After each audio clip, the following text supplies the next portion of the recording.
Hello everyone, this is Amit Tomar, your physics teacher, and today we will do the second part of NEET 2020 physics solution. तो first part में मैंने आपको initial 15 question बताए थे, discuss करे थे हमने. आज हम नेक्स्ट क्वेश्चन करेंगे. The question will be visible on your screen. So let's start. The first question here is for the second part of this solution. An iron rod of susceptibility. The susceptibility of iron rod is given, and susceptibility is denoted by chi, and it is given that it is 599. Is subjected to a magnetizing field. The field is given. Let it is. I am denoting it by B. So it is 1200 ampere per meter. The permeability of the material, यानी कि जो यहाँ पर iron rod है उसकी हमें permeability बतानी है. तो परमेबिलिटी किसकी बतानी है? आयरन की, मीडियम की. और इसमें म्यू नॉट हमें गिवन है 4 पाई 10 की पावर -7. तो देखो इसमें अगर हमें म्यू की वैल्यू निकालनी है तो एक रिलेशन आपको ध्यान रखना होगा. आप इस तरह से लिख सकते हैं इस रिलेशन को, mu mu mu, 3 times mu लिखा और यहाँ पर ओ और आर लगा दो. यहाँ पर म्यू आर इक्वल टू कितना हो जाएगा? Mu upon mu naught. ये जो म्यू होता है ये होता है मीडियम की परमेबिलिटी, और ये म्यू नॉट होता है परमेबिलिटी ऑफ वैक्यूम. ठीक है, तो मुझे म्यू आर क्या है? म्यू आर है रिलेटिव परमेबिलिटी. अब म्यू आर क्या होता है? देखो इसका रिलेशन, अगर मैं काई की बात करूं तो काई और म्यू आर में एक रिलेशन होता है जो कि इस तरह से होता है, mu R equal to 1 plus काई.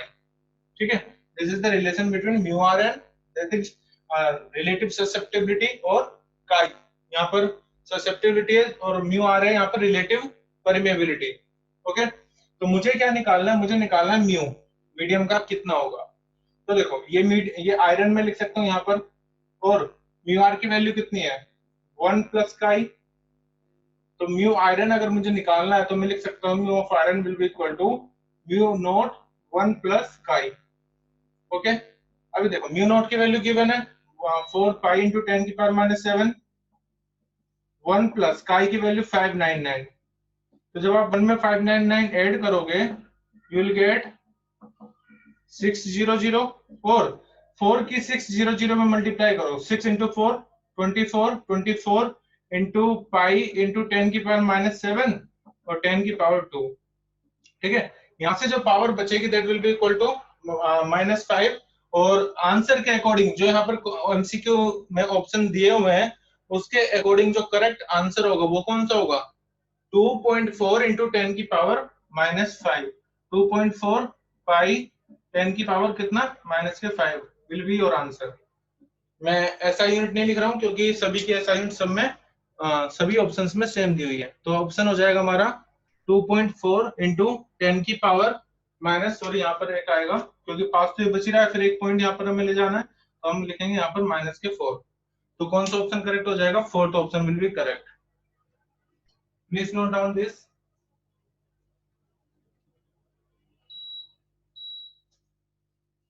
तो 2.4 10 इंटू पाई इंटू 10 की पावर -4, ये -7 प्लस 2 तो 10 की पावर 5 आएगा माइनस के. बट हमें पॉइंट में देखना है क्योंकि 2.4 आंसर दे रखा है तो पावर हो जाएगी 2.4 इंटू 10 की पावर -4. नेक्स्ट क्वेश्चन करें. Please note down this. Here it is the next question. काफी क्वेश्चंस नीट में सिर्फ फॉर्मूला बेस्ड आए हैं. फॉर्मूला अगर आपको आता होगा तो आप इजिली कर पाएंगे. A spherical conductor of radius has a charge of 3.2 into 10 की पावर -7 कूलम है जो कि यूनिफॉर्मली डिस्ट्रीब्यूटेड है. What is the magnitude of electric field at a point of 15 centimeter from the center of sphere? तो देखो एक spherical conductor है तो कंडक्टर के इनसाइड में तो इलेक्ट्रिक फील्ड कितनी होती है? 0. ठीक है, तो हमें देखना पड़ेगा जो पॉइंट है वो इनसाइड लाई कर रहा है या आउटसाइड लाई कर रहा है. तो रेडियस कितना है? 10. आर की वैल्यू है 10 सेंटीमीटर. मैं इसको कैपिटल आर से डिनोट कर रहा हूँ रेडियस, और जो पॉइंट है वो कितना दे रखा है? 15 सेंटीमीटर. 15 सेंटीमीटर. चार्ज भी गिवन है हमें 3.2 इंटू 10 की पावर -7 कूलम. निकालना है क्या है? Electric field. What is the magnitude of electric field? तो बेटा इलेक्ट्रिक फील्ड का फॉर्मूला होता है के क्यू अपॉन आर का स्क्वायर. आर होता है सेंटर से उस पॉइंट तक का डिस्टेंस जो जहां पर आपको मैग्नेटिक इलेक्ट्रिक फील्ड फाइंड करनी है. सो ई विल बी इक्वल टू के की वैल्यू कितनी होगी? गिवन है 9 इंटू 10 की पावर 9, ये मतलब 1.4 पाई एप्सिलॉन नॉट, उसकी वैल्यू रखी हमने। चार्ज की वैल्यू है 3.2 10 की पावर -7 अपॉन रेडियस कितना है, रेडियस इज गिवन एज 15। तो बेटा इसको हम चेंज करेंगे एसआई यूनिट में, ठीक है। तो 10 की पावर -2 से आप मल्टीप्लाई कर दीजिए और इसका स्क्वायर भी हमें करना होगा।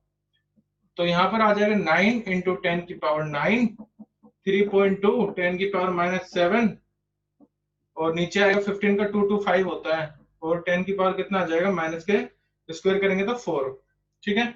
अब इसमें आप एक काम करो कि पहले जो पावर्स है उनको एक साथ लिख लो और जो नंबर्स हैं उनके अलावा उनको एक साथ रखो। जैसे 9 इंटू 3.2 अपॉन 2 to 5 और पावर कितनी हो जाएगी, 9 में से 7 जाएगा 2 और ये 4 ऊपर जाएगा तो 10 की पावर 6, ठीक है, इतना आएगा। अब इसको आपको फर्दर सोल्व करना होगा, 9 की मल्टीप्लाई करोगे 3.2 में और डिवाइड करना है 2 to 5 से।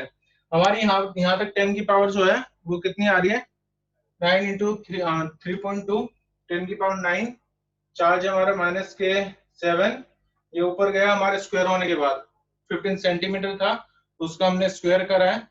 सो 9 में से 7 जाएगा 2 और 4 6, ठीक है। फिर जब आप इसको सोल्व करोगे 9 इंटू 3.2 अपॉन 2 to 5 तो आपका आंसर आएगा 1.28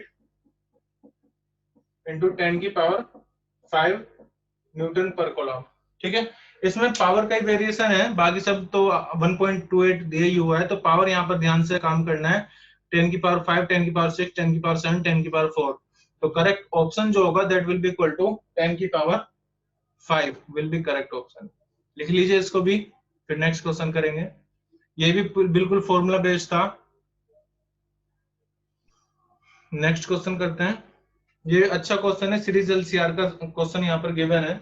इसमें थोड़ा आपको सोचना भी पड़ेगा, फॉर्मूला तो खैर अप्लाई करना ही है।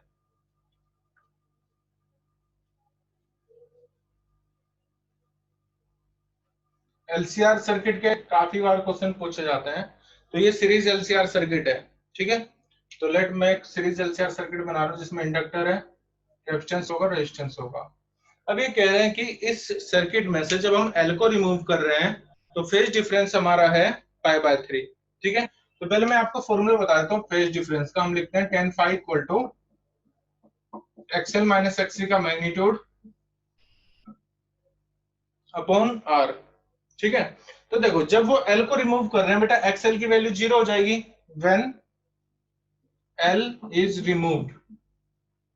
जब एल को रिमूव किया जा रहा है तो मैं लिख सकता हूँ tan phi इक्वल टू कितना आ जाएगा, एक्ससी बाय आर, और phi की वैल्यू फर्स्ट केस में दे रखा है जब रिमूव कर रहे हैं π/3, तो tan π/3 equal to X C upon are.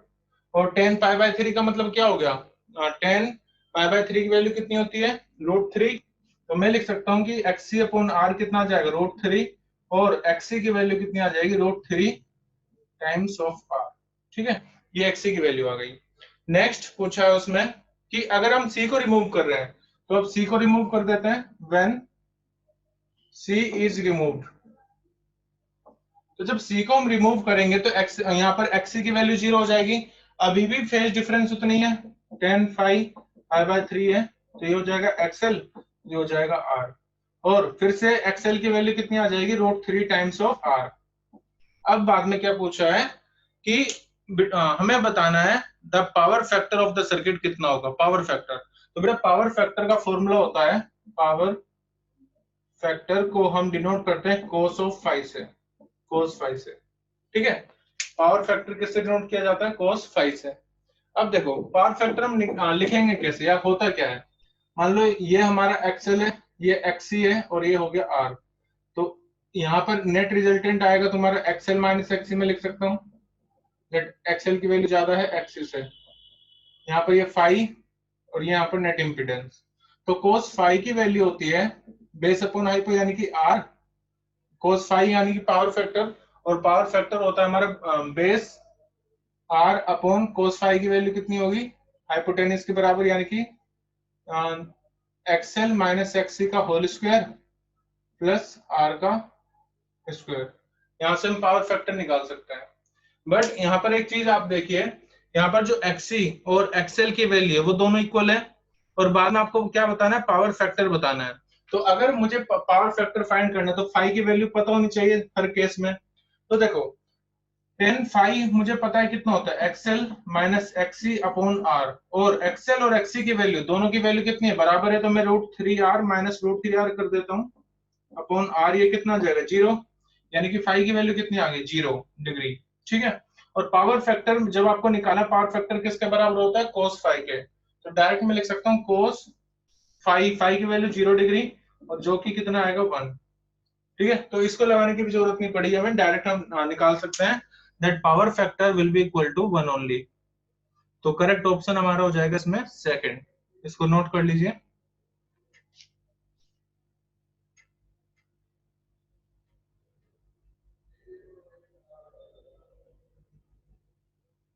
Next question करते हैं।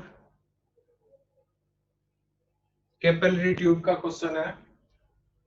कैपिलरी ट्यूब मतलब एक बहुत थिन प्लेट, थिन ग्लास की एक ट्यूब होती है, जिसको कि अगर हम किसी फ्लूइड में डालें तो फ्लूइड या तो ऊपर आता है या फिर नीचे जाता है, बट फॉर्मूला जो होता है उसका हाइट का कितना ऊपर नीचे जाएगा वो होता है बेटा H equal to twice surface tension cos theta upon r radius rho resistivity, sorry rho density, और g ग्रेविटेशनल एक्सेलरेशन, ये फॉर्मूला होता है।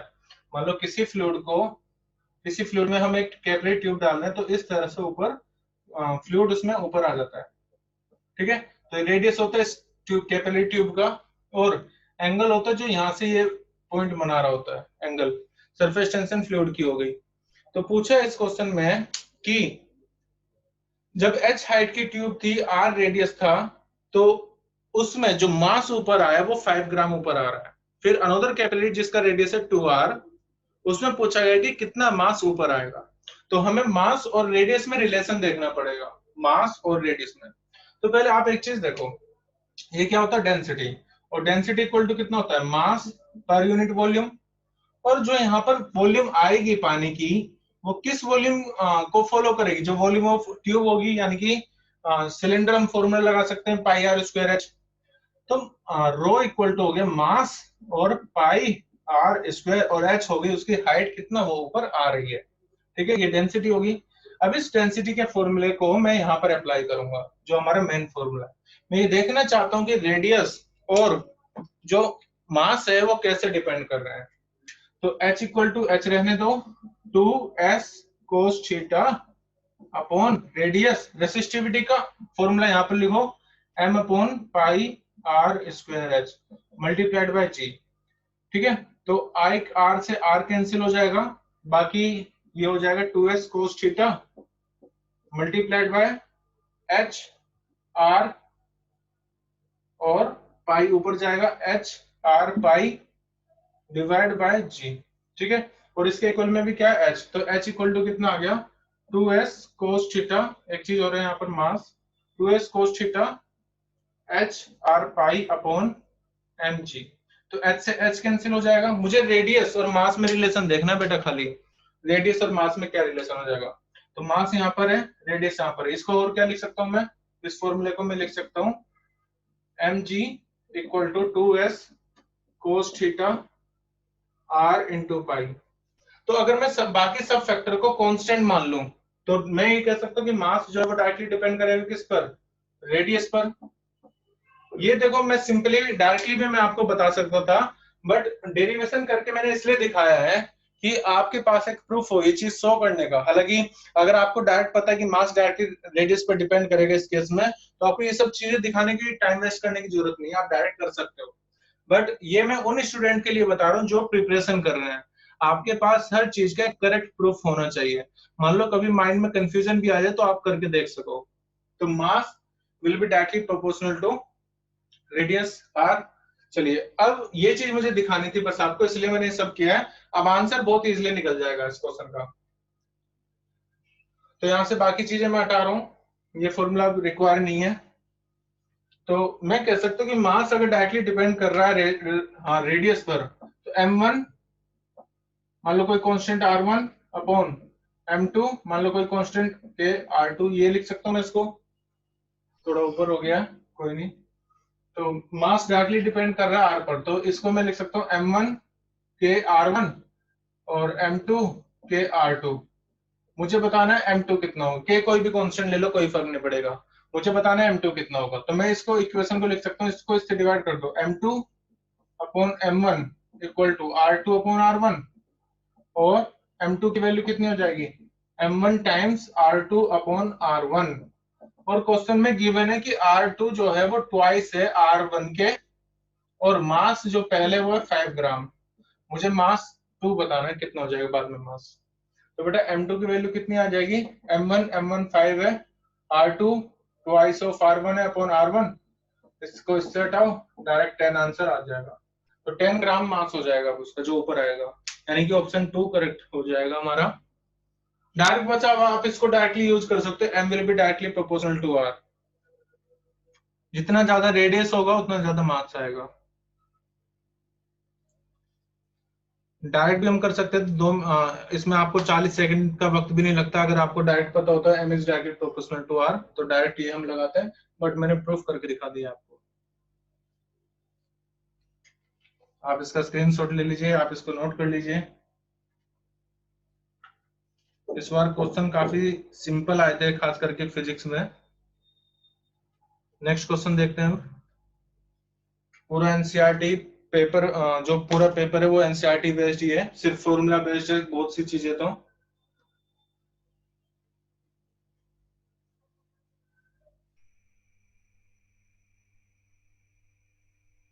ओके, नेक्स्ट क्वेश्चन देखते हैं।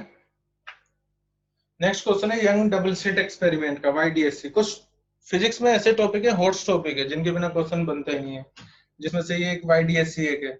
YDSC की प्रैक्टिस जरूर करनी चाहिए, young double slit experiment.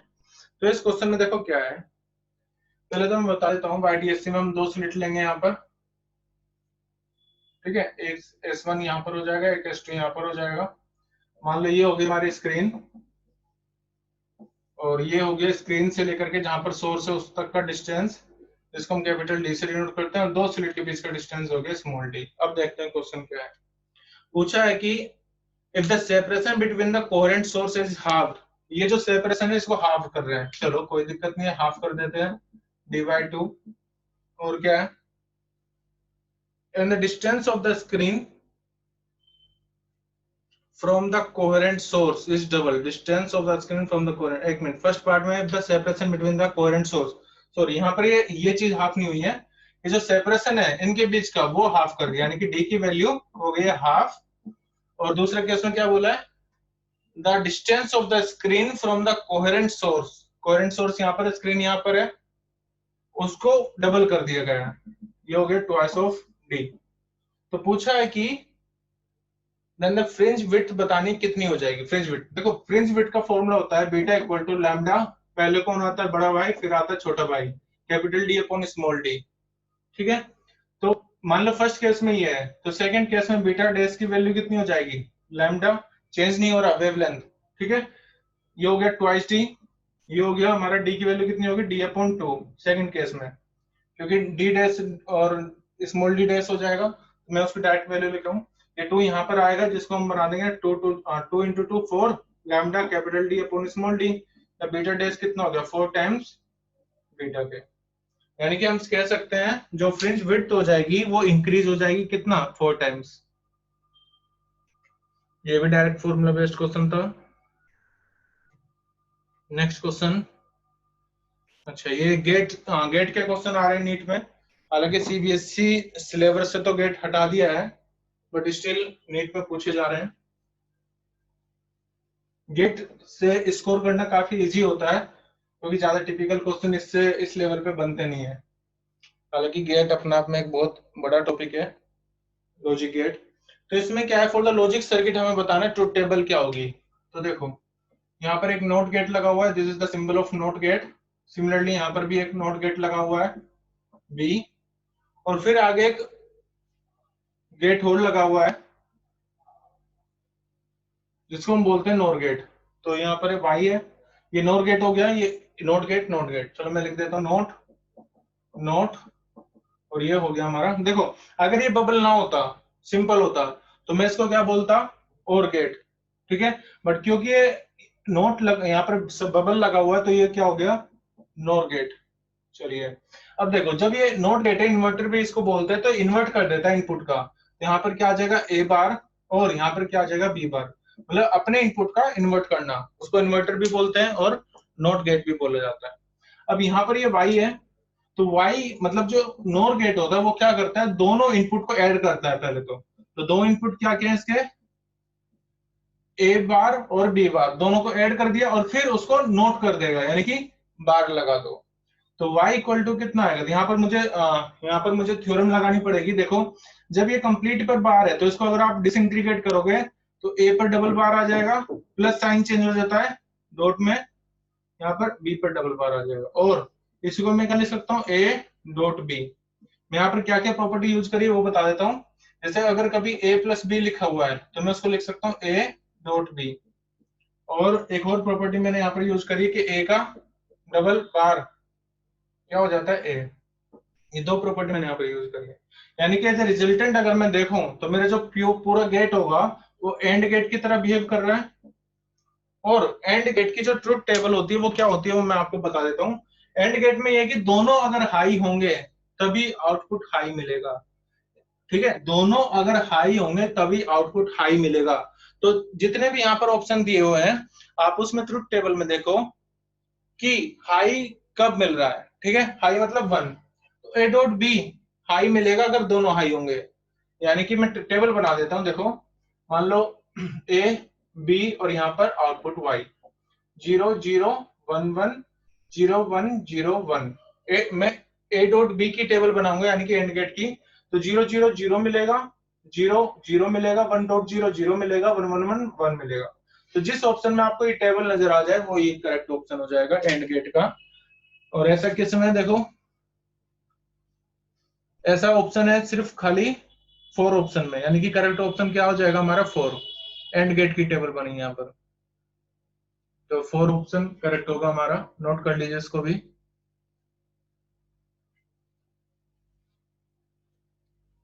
Next question करते हैं अभी।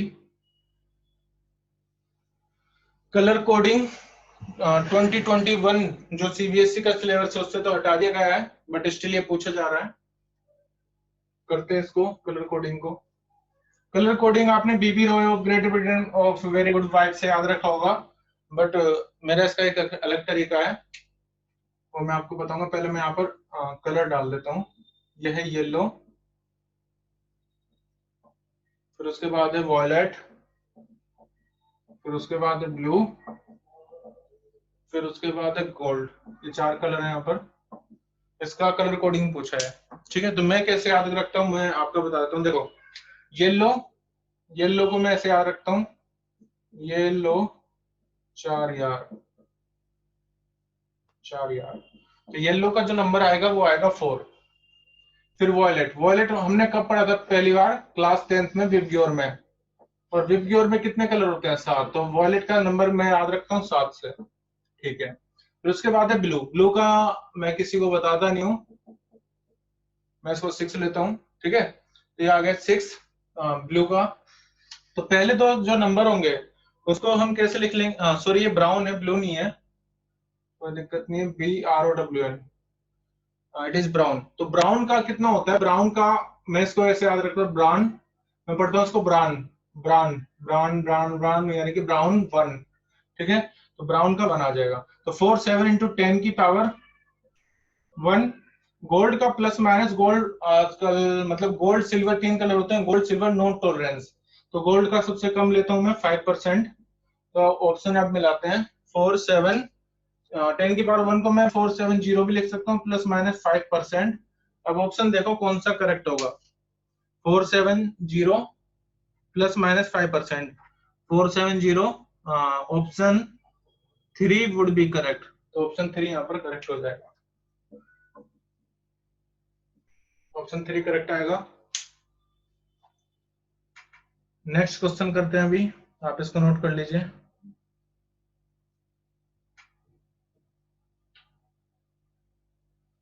ये भी अच्छा क्वेश्चन है, कैपेसिटेंस का है। जैसे इससे पहले हमने क्वेश्चन किया था परमिटिविटी का, परमिबिलिटी का, वैसे ये क्वेश्चन है।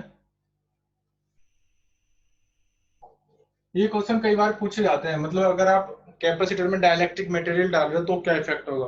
बट यहाँ पे थोड़ा सा मिक्स क्वेश्चन है, वो ये है कि पहले जब कुछ भी मटेरियल हमने नहीं डाला है, एयर है उसके बीच में, तो कैपेसिटेंस की वैल्यू है 6 माइक्रोफैराड, जिसको मैं सी नोट बोल रहा हूँ। ये फॉर्मूला होता है epsilon not a upon D का। फिर उसके बाद with the introduction of dielectric medium the capacitance become 30 microfarad. अब डाइलेक्ट्रिक मीडियम हमने डाल दिया है, तो एप्सिलॉन एम मतलब बाकी एओडी को तो कोई चेंज नहीं करते, और कैपेसिटेंस कितना हो गया 30 टाइम्स के। ठीक है, तो यहाँ पर इसको हम ऐसा नहीं लिख करके हम क्या लिखते हैं इसको कि कैपेसिटेंस पहले के टाइम्स इंक्रीज हो चुका हुआ। के ऑफ सी नोट की वैल्यू कितनी हो गई 30 इंटू के, सॉरी के इंटू सी नोट, या फिर 30 माइक्रोफेराड, ये हो गया नया कैपेसिटेंस जब हमने उसको कुछ मीडियम डाल दिया। पूछा है परमिटिविटी क्या होगी, ये जो मीडियम है उसकी परमिटिविटी मुझे बतानी है कितनी होगी। तो देखो हमें पता है तो कैपेसिटेंस है वो के टाइम्स इंक्रीज हो जाता है सी नोट के। और एक फॉर्मूला मैं आपको जैसे मैंने परमिएबिलिटी में बताया था, यहाँ पर भी मैं ऐसी है 3 बार एप्सिलॉन लिखो, यहाँ पर इक्वल टू का साइन लगाओ, यहाँ पर ओ आर, तो ओ आर इक्वल टू कितना हो गया epsilon M upon epsilon naught, और इसी को के भी बोलते हैं dielectric constant, epsilon M upon epsilon naught को। ठीक है, तो यहाँ पर सी रखो, के की वैल्यू में क्या लिखूंगा epsilon M upon epsilon naught, ये permittivity of medium, permittivity of vacuum और सी नोट।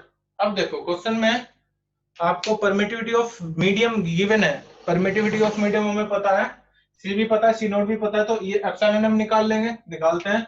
तो पहले एप्सिलॉन एम का फॉर्मूला क्या हो जाएगा, देखो इसको इधर ले जाओ, C dot epsilon naught upon C naught. ठीक है, अब सी की वैल्यू कितनी है 30 माइक्रोफेराड, सी नोट की वैल्यू कितनी है 6 माइक्रोफेराड। तो मैं चेंज नहीं कर रहा, बार बार मैं यहाँ पे 10 की पावर माइनस 6 मल्टीप्लाई करूँ, यहाँ पर 10 की पावर माइनस 6 मल्टीप्लाई करूँ, कोई फर्क नहीं होगा, क्योंकि दोनों सेम यूनिट में, तो माइक्रो में मैं चेंज नहीं कर रहा हूँ, वही बात हो जाएगी। एप्सिलॉन नोट की वैल्यू कितनी है 8.854, 8.85, मैं तो वही लूंगा जो यहाँ पर गिवन होगी, 10 की पावर माइनस 12, 10 की पावर माइनस 12। ठीक है, यहाँ पर 6 5 मतलब यहाँ पर आ जाएगा 6 5 30, 5 की आप मल्टीप्लाई करोगे 8.85 में, एंड जब आप मल्टीप्लाई करोगे यहाँ पर पावर कितनी है -12। ठीक है, तो 30 अपॉन 6 मल्टीप्लाई बाय 8.854 इंटू 10 की पावर -12। तो अब मुझे ऑप्शन देखना होगा, ऑप्शन में -12 पावर है बट 1.77 है, 0.44 है, 10 की पावर -7 है, और 5 है खाली, 5 तो खैर नहीं हो सकता, बहुत ही कम हो गया, और 0.44 10 की पावर -13 है। तो 2 और ऑप्शन जो 4 है उसके बीच में कड़ी टक्कर होगी, क्योंकि दोनों में 0.44 है। तो पावर अच्छे से यहाँ पर आप ध्यान रखना, जो आपका करेक्ट आंसर आएगा वो आएगा 0.44 10 की पावर -10। तो ये आपका करेक्ट ऑप्शन होगा। ठीक है, तरीका मैंने आपको बता दिया कैसे करना है, this will be the main की पॉइंट।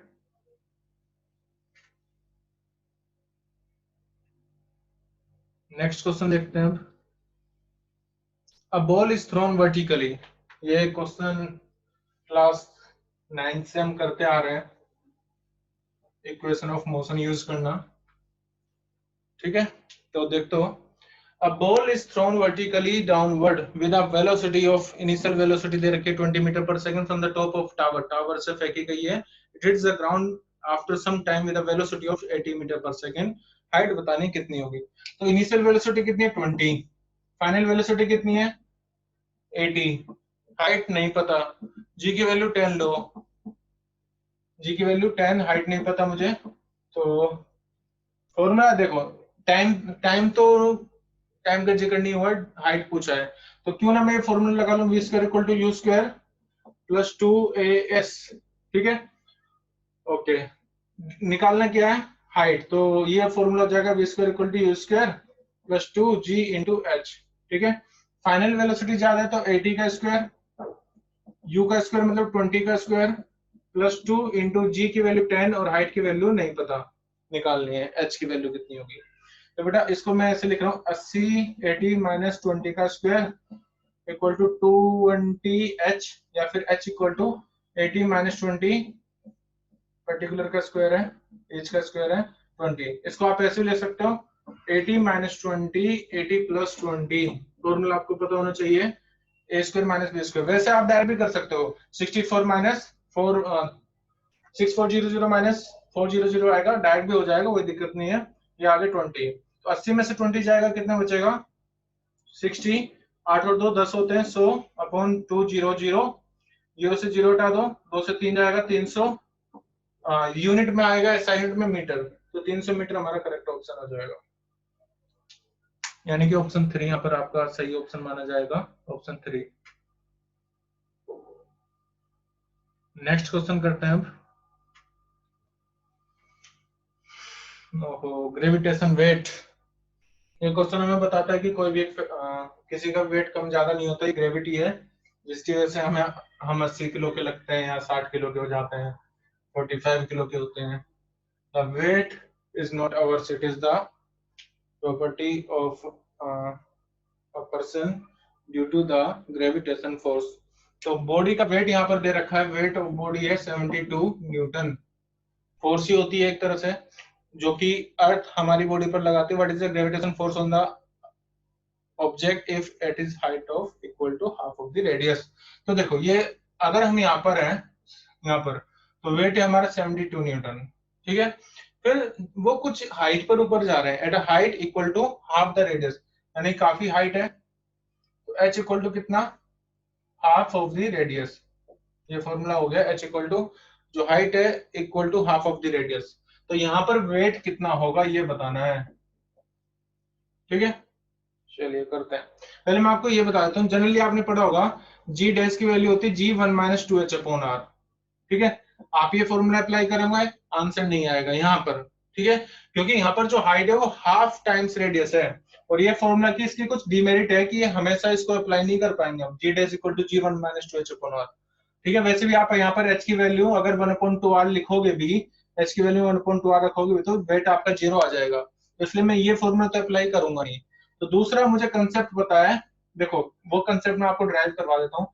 फोर्स कितना होता है mg, और due to earth G M M upon R square, M से एम कैंसिल कर दो, तो जी की वैल्यू कितनी आ गई, G M upon R square. तो अगर आप सरफेस पर हो, हम रेडियस यहां से मेजर करते हैं, ठीक है, अगर आप सरफेस पर हो तो जी की वैल्यू होती है जी एम अपॉन रेडियस का स्क्वायर, ठीक है। और अगर आप किसी हाइट पर आ जाओ, मान लो वहां पर जी डैश है, तो कितना हो जाएगा, G M upon are plus H का होल स्क्वायर। ध्यान रहे मास ऑफ अर्थ है तो चेंज नहीं होगा, भले आप उससे ऊपर जाओ या नीचे जाओ, जी तो ग्रेविटेशन कांस्टेंट है ही, इसलिए जो चेंज होगा क्या होगा, distance of your position from the centre of the earth. तो जब आप यहाँ पर होंगे तब मैं यहाँ से डिस्टेंस ले रहा हूँ, आर तो यहाँ से आता का, प्लस एच में इसको 1/2r बाद में पुट करूंगा। पहले देखो मैं क्यों फाइंड कर रहा हूँ जी, क्योंकि अगर मुझे जी पता होगा तो I can multiplied by mass into G and will get some weight. तो इसलिए मैं इतनी यहाँ पर कोशिश कर रहा हूँ कि कहीं ना कहीं मुझे जी मिल जाए। तो लेट फर्स्ट इक्वेशन, ये सेकंड इक्वेशन, तो 2 को डिवाइड कर दो 1 से, जी डैश अपॉन जी की वैल्यू आएगी कितनी, जीएम से जीएम कैंसिल होगा, जीएम गया, बचा क्या, ये इनवर्सली डिपेंड करे तो यहाँ पर आ जाएगा आर प्लस एच का होल स्क्वायर, और यहाँ पर आ जाएगा आर का स्क्वायर, ठीक है। अब जी डैश इक्वल टू कितना होगा, g r square upon are plus H का होल स्क्वायर। अगर मैं दोनों साइड मास से मल्टीप्लाई कर दूं तो वेट आ जाएगा, तो weight equal to weight dash W equal to कितना हो जाएगा, जो पहले आपका वेट हो multiply by R upon are plus H. एक मिनट, यहाँ पर क्या था, ये नीचे स्क्वायर था, होल स्क्वायर, होल स्क्वायर भी मैं लिख सकता हूँ, ऐसी कोई दिक्कत नहीं है। अगर मैं अभी लिखूं तो ये होल स्क्वायर हो जाएगा, ठीक है, R upon are plus H का होल स्क्वायर। तो ये हमारा मेन फॉर्मूला आ गया, इसी से ही अब मैं वेट फाइंड करूंगा। तो देखो पहले डब्ल्यू डैश, डब्ल्यू की वैल्यू कितनी, 72, यहाँ से आर स्क्वायर ही रहने दो, चलो अब मैं बाहर लिख लेता हूँ square, upon are plus H कितना हो जाएगा बेटा, आर प्लस एच की वैल्यू कितनी है 1/2r, यानी कि 3/2r, स्क्वायर कर दो इसका, यहाँ पर कितना आएगा 3/2r, तो मैं स्क्वायर इंडिविजुअली कर रहा हूँ, 3 का हो जाएगा 9 आर स्क्वायर, और अपॉन 4 यहाँ पर आएगा, ठीक है, ये हो गया ना 3/2 का r, तो पूरा आ जाएगा 3/2 का होल स्क्वायर, यानी कि 9 आर स्क्वायर अपॉन 4, या फिर डब्ल्यू डैश इक्वल टू आएगा 72 into 4 upon 9 multiply by R square upon R square, इसको कैंसिल करो, डब्ल्यू डेज की वैल्यू कितनी आएगी 72, 4/9। ठीक है, अब ये कितना होता है 79, 9 के टेबल में 72 कब आता है, और जो भी आता है उसको 4 से मल्टीप्लाई करो, you'll get your answer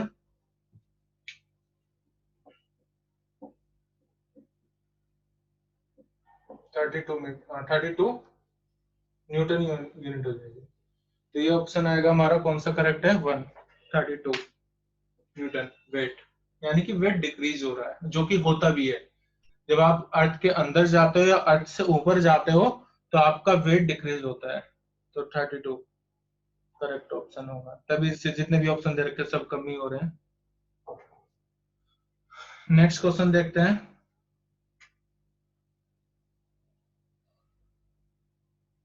to particle है यहाँ पर,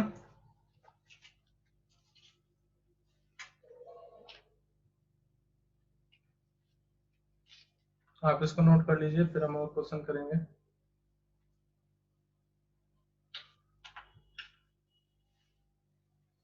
मेन कंसेप्ट था ये वाला, वेट का फॉर्मूला।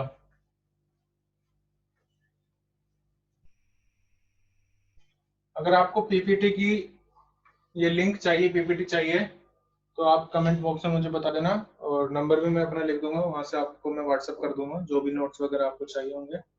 नेक्स्ट क्वेश्चन करते हैं।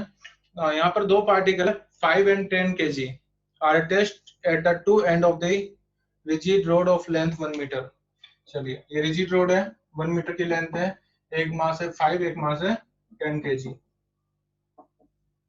आगे the centre of mass of the system from the 5 kg बताना कितना होगा। तो सेंटर ऑफ मास यहां से बताना, तो मैं इसको ओरिजिन सेट कर लेता हूँ, वो पॉइंट। तो लेट यहां से कहीं x दूरी पर सेंटर ऑफ मास लाई कर रहा है, तो यहां से जो डिस्टेंस हो जाएगा सेंटर ऑफ मास का इस ऑब्जेक्ट से, वो कितना हो जाएगा 1 - x। अब फॉर्मूला होता है सेंटर ऑफ मास का, मैं इसको x लाइन पर मान रहा हूं, हो जाएगा m1 x1 plus m2 x2 divide by m1 plus m2। m1 की वैल्यू कितनी, मास 1 की वैल्यू 5 है, बट x की वैल्यू बेटा उसी के लिए कितनी हो जाएगी, x की वैल्यू क्योंकि वो वहीं पर है ओरिजिन पर, तो 0 प्लस m2 10, x2 कितना हो जाएगा पोजीशन इसकी 1 माइनस x। आपसे पूछा गया है द सेंटर ऑफ मास, हमें बताना है कितना हो जाएगा। तो सेंटर ऑफ मास के लिए मैंने फॉर्मूला लगाया। अच्छा, दूसरा मास, सॉरी यहाँ पर x दूरी पर मैंने माना है, तो हमें ओरिजिन से डिस्टेंस देखना है इस ऑब्जेक्ट का, तो वो पूरा ओरिजिन से कितना हो जाएगा 1 मीटर। तो मैं 1 - x ना लिख करके कितना लिखूंगा 1 मीटर। ठीक है, मैं यहाँ से नहीं देखूंगा, जब मैं डिस्टेंस लूंगा, ये पोजीशन लूंगा x की, वो मैं ओरिजिन से मेजर कर रहा हूँ। तो ओरिजिन से ये वाला मास कितनी दूरी पर रखा होगा, जो उस रोड की लेंथ होगी, यानी कि 1 मीटर। तो 10 × 1 5 × 0, और दोनों मास का समेशन कितना आ जाएगा 15। ये होगा 10/15, 2/3। अब देखो 2/3 मेरे किस में आंसर आ रहा होगा, मीटर में, तो उसको सेंटीमीटर में चेंज करने के लिए 100 से मल्टीप्लाई करो, ये कितना आ जाएगा 200/3। और 200/3 की अप्रोक्सीमेट वैल्यू यहाँ पर हमें यूज करनी होगी, जो कि आएगी 67 सेंटीमीटर अप्रोक्स। तो हमारा करेक्ट ऑप्शन कौन सा हो जाएगा, सेकंड।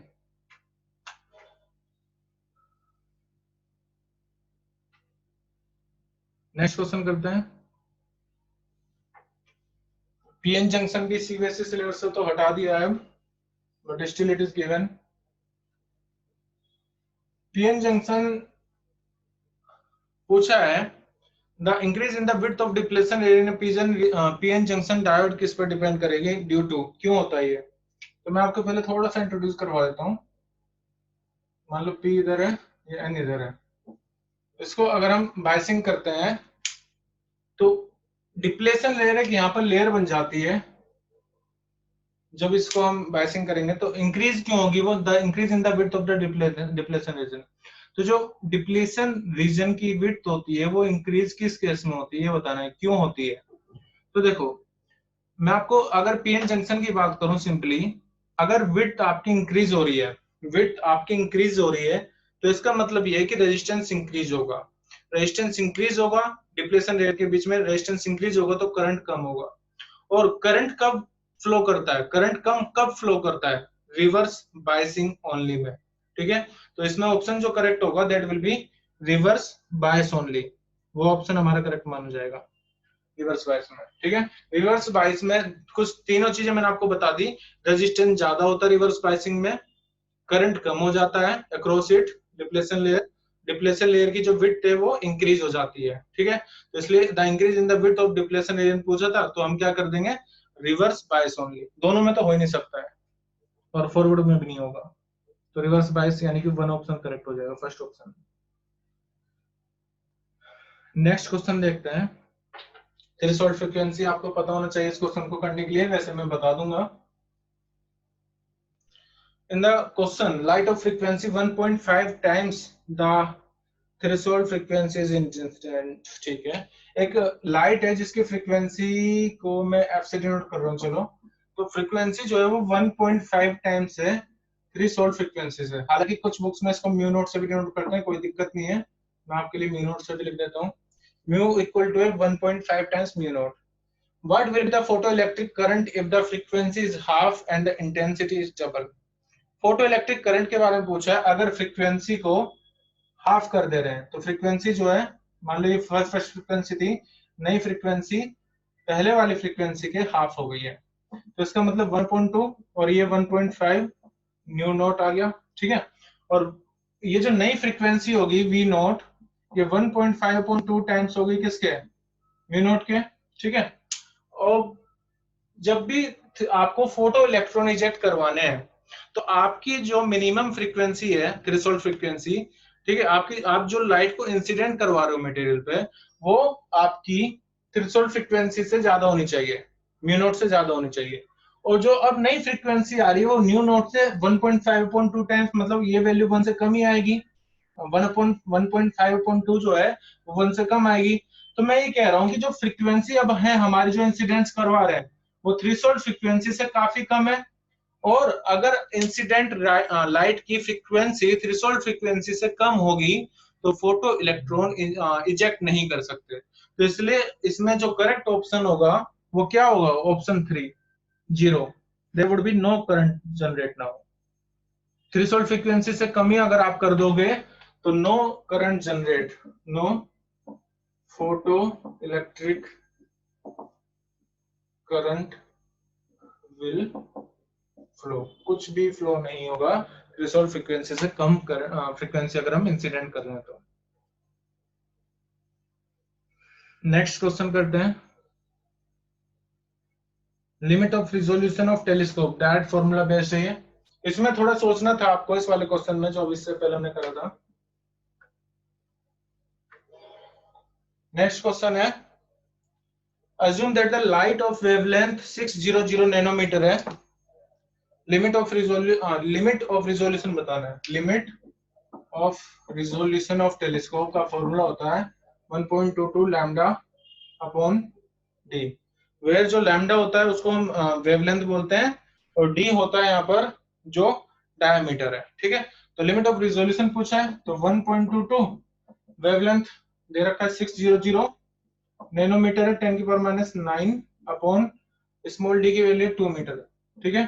तो जब आप इसको सोल्व करोगे तो ये आगे 300, 3 की मल्टीप्लाई करो 1.22 में, और पावर यहाँ पर अभी कितनी है, पावर 2 तो यहाँ से कम हो जाएगी, 1.22 इंटू 3, 10 की पावर 2 यहाँ पर है, तो यहाँ माइनस के 7 बचेगा, यहाँ पर 6, 6, 3, 3.66 10⁻⁷। ऑप्शन में देखो कुछ है क्या, है, ऑप्शन 4 आपका करेक्ट ऑप्शन हो जाएगा।